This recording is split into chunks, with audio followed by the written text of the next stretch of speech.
Estamos aqui no primeiro encontro da advocacia sistêmica, um encontro nacional promovido aqui pela OAB de Santa Catarina, a comissão da OAB de Direito Sistêmico, né, de Santa Catarina, que está acontecendo na sede balneária. É uma sede linda aqui, a gente tem que falar dessa sede, porque realmente a estrutura é maravilhosa. Hoje aqui não dá para ver, mas está um dia lindo de sol, colaborando com toda a energia que já está acontecendo aqui no evento. Porque a gente vai conversar com as palestrantes do primeiro painel, mas já aconteceu tanta coisa aqui que a gente rende assunto, né? Porque nós temos tempo aqui, mas ia longe.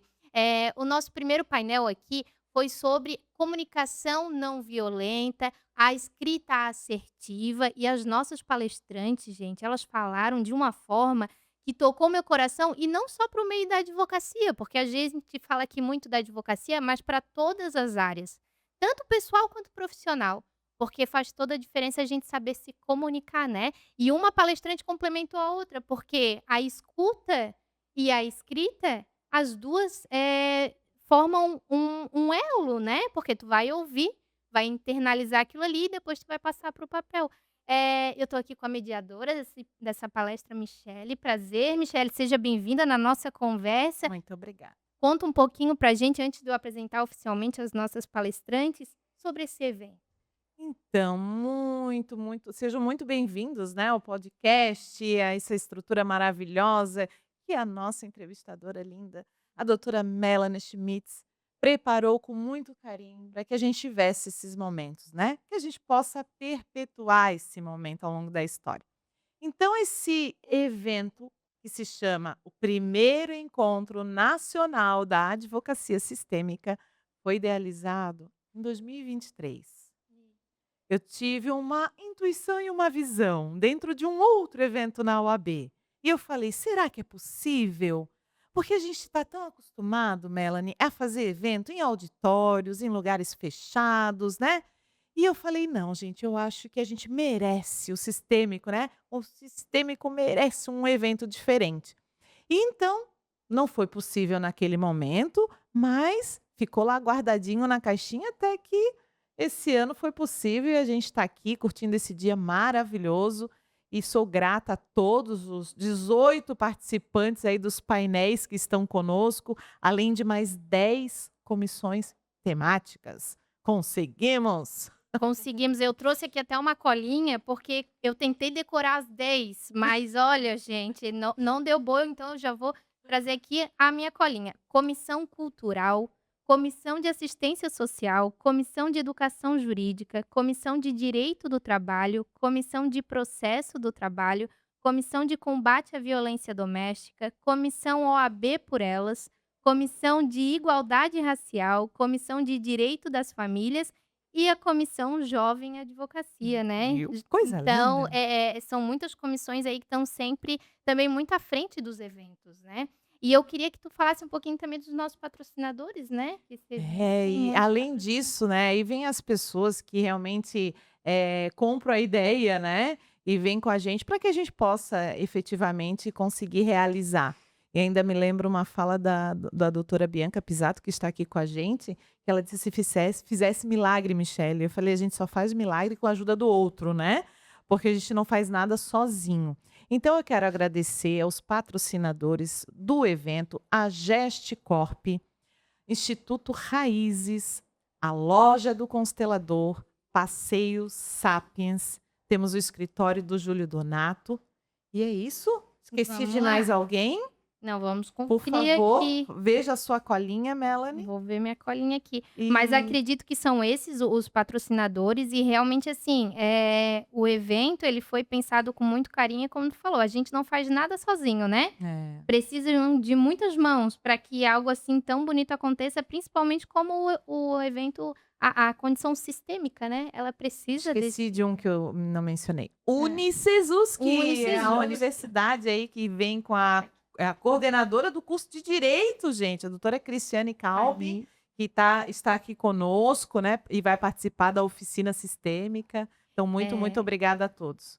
Agora sim, né, gente, depois desse dos proclames paroquiais, como se dizem por aí, né, as nossas palestrantes, Bianca Matos, seja bem-vinda para conversar e falar um pouquinho da tua fala ali que mexeu comigo, gente. Eu confesso que quando a gente fala em ouvir o outro, em realmente escutar, internalizar, faz toda a diferença, né.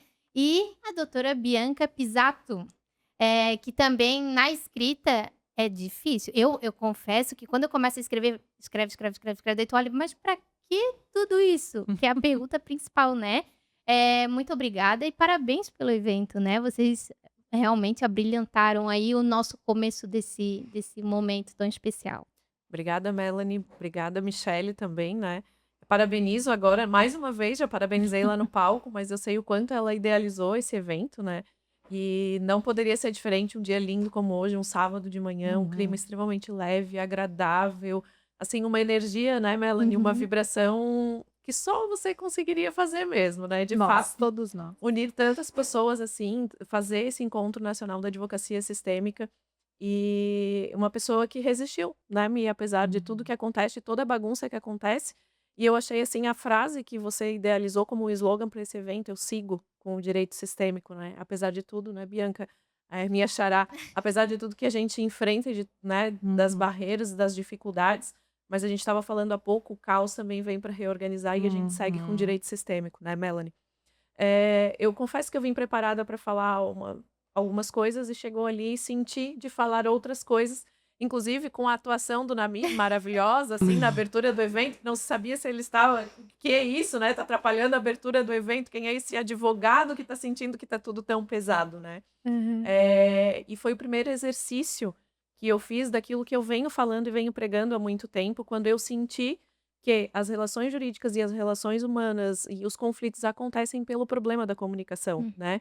E aí eu fui então conhecer como que eu poderia contribuir, como que eu poderia melhorar, o que que estava acontecendo na minha relação familiar, na separação dos meus pais, enfim, que foi a comunicação não violenta, que são aqueles 4 pilares e o primeiro que é observar o fato sem julgar.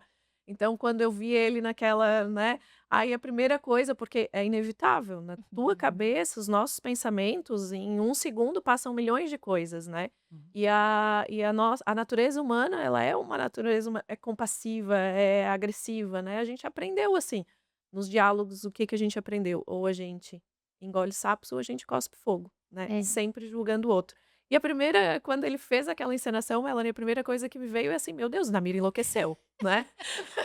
O Namir enlouqueceu, e aí depois eu assim: "Não, Bianca, calma, né, observar o fato sem julgar". Aí eu pensei: "Tadinho, ele é um advogado que tá precisando de ajuda, tá difícil para ele, né, a atuação, tá pesado, tá nas costas dele, assim".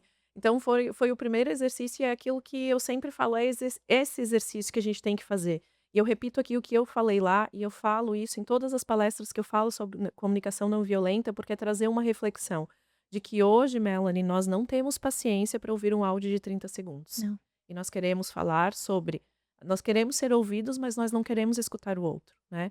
Então eu falo muito isso, silenciem e deem tempo ao tempo e de fato escutem a outra pessoa. E nós como advogados e essas, profissionais do direito, né, que estamos seguindo com o direito sistêmico, acho que somos, né, aquilo que a gente sempre falou, vamos plantar a sementinha, é aos Uhum. poucos, quando a gente começou com a Comissão de Direito Sistêmico lá em Palhoça, né. E é esse o nosso papel, enquanto profissional do direito, é trazer esse viés do direito sistêmico, trazer esse viés de comunicação não violenta para a nossa realidade do dia a dia, sabe. Eu acho que isso é muito importante, eu até falei, eu trabalhei 10 anos no Tribunal de Justiça e eu pensava: "Poxa, é um conflito tão simples, por que que ele está aqui?". Foi porque as partes não conversaram, foi porque um não conseguiu ouvir o outro, né.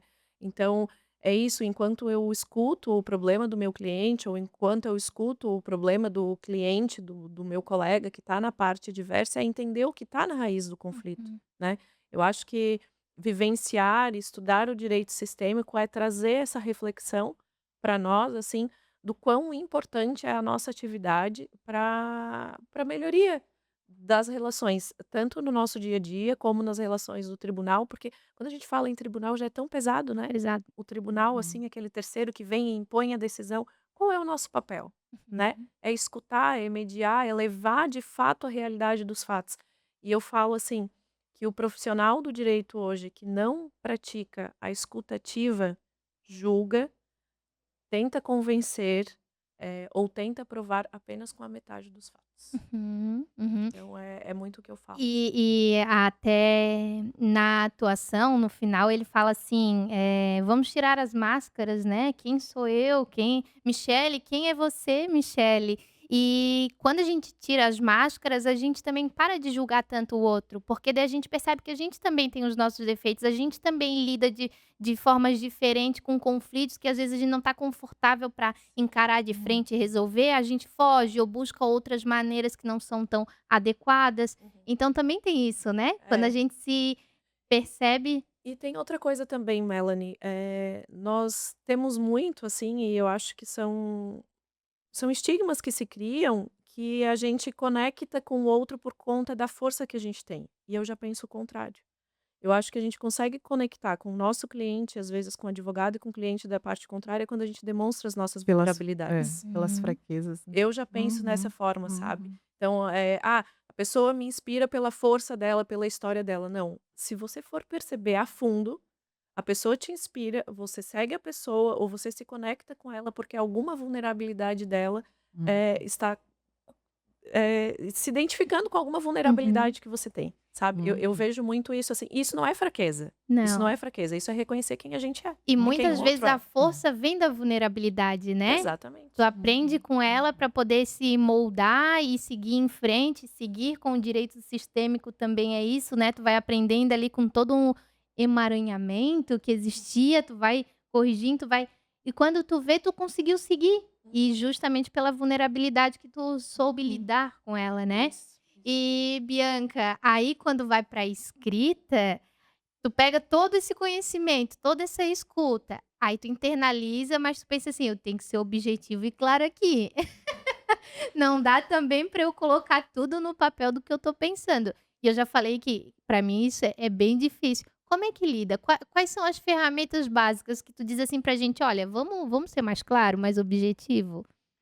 Eu acho interessante isso que você fala, né, de trazer aquilo que eu ouvi para uma escrita. Então a gente pode pensar que a escrita é um produto, Uhum. né, é um produto da escuta.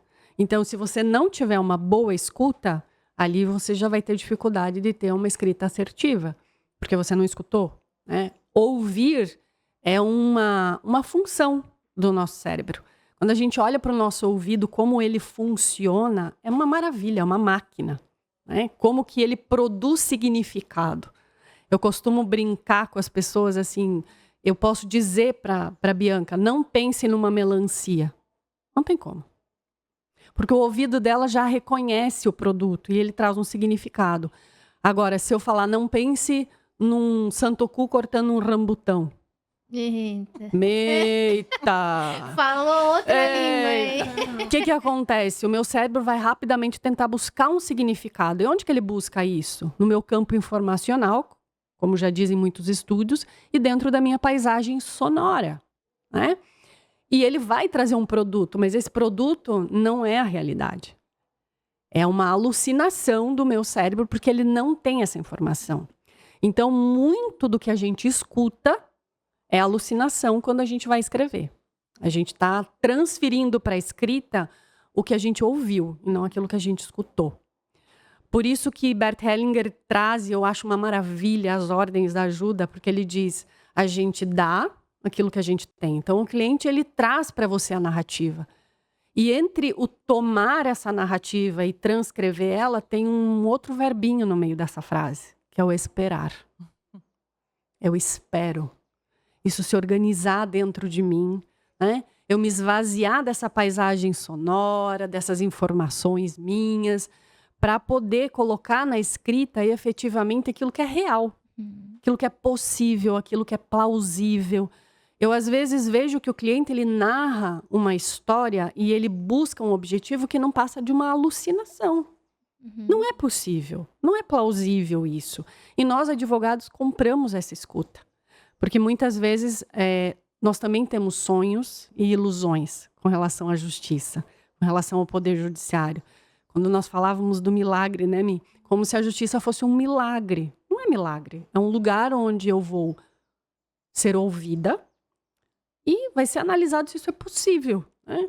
E quando eu disse para você que você fez milagre, é mesmo aquele milagre no sentido simbólico ali de Jesus. O que Jesus fazia? Ele estimulava nas próprias pessoas os seus dons e os teus talentos. Então, você reunir tantas comissões, você reunir tantos patrocinadores, tantos palestrantes, é porque você estimulou nessas pessoas que elas pudessem dar o melhor que elas tinham. Então, é um milagre. Ai, que né? lindo, né? É um milagre. Você fez um milagre, né? Então, é nesse sentido. E o escrever, eu acho que você consegue transcrever ali o melhor das pessoas. E também enxergar na outra parte o melhor delas. Mas sabe o que acontece? Nós temos um problema na nossa própria escrita. E eu sempre brinco com os advogados para olharem o seu contrato de advocacia. O nosso contrato não fala dos nossos objetivos. Porque ali, inclusive, a gente não coloca aquilo que realmente a gente quer com esse trabalho. Nós colocamos as nossas próprias dores e necessidades. Durante muito tempo, eu via o contrato de honorários como uma honra. Porque essa é a semântica da palavra. Honor. É uma honra eu advogar para você. É uma honra você ter me escolhido como sua salvadora. Então, o meu objetivo ali, que é prestar um serviço e ser retribuída por ele, não fica claro. Sim. Então, o cliente não tem clareza em relação a quantas vezes ele pode falar comigo durante o transcorrer do processo. Não tem um limite de consultas. O nosso contrato não tem prazo, né? Então, às vezes, eu estou 20 anos num processo em relação a um produto e a uma contraprestação que eu recebi há 20 anos. E eu continuo prestando o serviço. Só que eu não estou recebendo. Por quê? Porque aquele contrato fala da minha dor e da minha necessidade de te salvar, de ser vista. Não fala do meu serviço, do meu objetivo, que é ganhar dinheiro com o meu trabalho. Então, hoje, os meus contratos têm prazo. Se em 2 anos não se encerra o processo, seja por sentença ou por acordo, o meu cliente passa a pagar uma prestação para que eu possa continuar prestando serviço e haja equilíbrio, né? E é interessante, né? Porque até na nossa vida pessoal, né? Quando a gente vai escrever ali uma mensagem de texto para um colega ou, enfim, para familiares, a gente se perde nisso também. A gente acaba escrevendo a nossa dor na mensagem, ao invés do que realmente a gente quer conversar, trocar ideias, debater um assunto, né? Passar aquela mensagem. E quando tu vai ler, a mensagem tá tão à tua cara, tá tão, né? Se um outro ler, vai dizer, realmente foi ela que escreveu, porque a pessoa já consegue ler até com a nossa entonação, com a nossa energia, e a gente tem que trabalhar mais isso, né? Mas eu acho que tá mudando, não acha? Tá mudando? Tá mudando, mas ainda o corpo fala mais, né? Então, quando você vai escrever, é o teu corpo em ação. E é natural que a gente vai escrever. Por isso que isso é se esvaziar, né? É sair desses pensamentos e ir realmente para o movimento do corpo. Eu acho tão bacana que tem uma técnica da neurociência que diz assim, que nós temos algumas estruturas internas. Uma das primeiras estruturas nossas é a lateralidade. Eu sou canhota, eu sou destra, né? E é essencial para a nossa sobrevivência. Desde pequenininha, se alguma coisa vai cair, a gente pega com a mão dominante. Eu vou escrever com a mão dominante, né? Afora os ambidestros, a pessoa que escreve com a direita, ela sabe como é difícil escrever com a esquerda. E isso quem faz é a nossa amígdala cerebral, porque ela é responsável por manter essa estrutura que nos preservou durante muito tempo. A dor, ela foi importante para que a gente pudesse sobreviver. Então, a neurociência diz assim, se você tiver dentro de uma dor e de uma emoção muito profunda, começa a escrever o que você está sentindo, mas com a tua mão não dominante. Porque aí a tua amígdala cerebral vai ter que decidir. Ou eu mantenho o trauma da escrita, ou eu forço ela a voltar a escrever com a mão dominante. E aí a gente consegue aliviar um pouco a nossa escrita. Que técnica maravilhosa! Para você ver como o corpo é capaz de transformar. Então, quando a gente escreve, eu sou da época da petição na máquina de escrever. Tec, tec, tec, tec, tec. Né? Que era muito mais lento.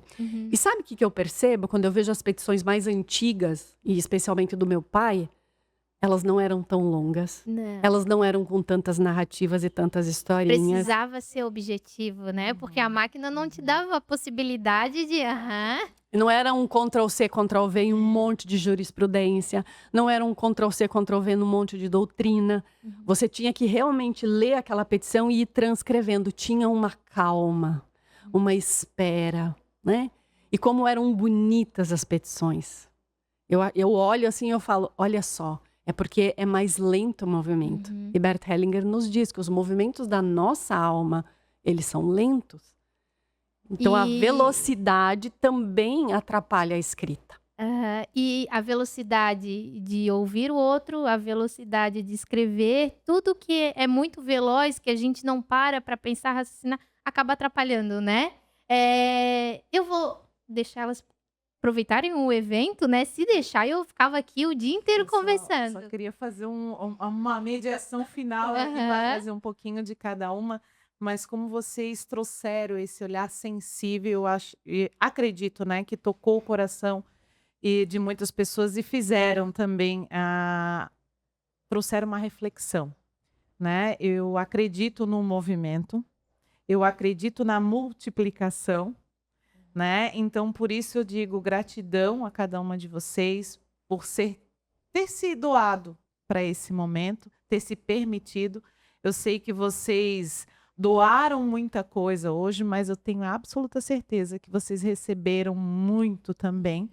E o meu desejo é que vocês continuem essa caminhada e inspirem as outras pessoas a também caminharem junto conosco, porque, como a Melanie falou, a importância do tempo, né? A gente precisa saber respeitar mais o tempo. Né? O tempo ele não é nosso, o tempo ele não é do outro, o tempo é da vida. E se a gente entender que o tempo é da vida, a gente sai desse lugar de querer controlar tudo, inclusive o próprio tempo. Então, nós vamos saber escutar um áudio de 30 segundos no tempo certo, para que a gente sinta no nosso corpo aquilo que deve ser sentido. Uau! E que a gente não ultrapasse a própria vida e aprenda, sim, com ela. Muito, muito, muito obrigada. A minha gratidão. Não, vontade de bater palma aqui. Eu falo, né? Os apóstolos só seguem o que Jesus fala, né?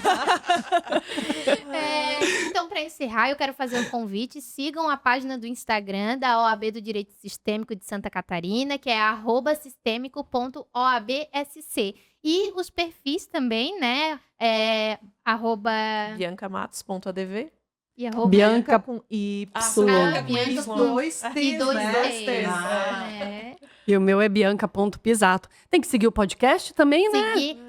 O podcast ele vai estar disponível lá no Instagram do Sistêmico. Então, assim, já fica o convite depois, quando tiver lá no link do YouTube, que a gente vai fazer isso acontecer, para vocês se inscreverem no canal. Michele, teu @ Michele. @michelecacarvalho.adv. Também tem um projeto que amo e está no meu coração, o @vivência_sistêmica. E para quem tem vontade de seguir o estúdio, que está promovendo, apoiando aqui o evento, @log3studio. Era isso, muito obrigada e até o próximo painel.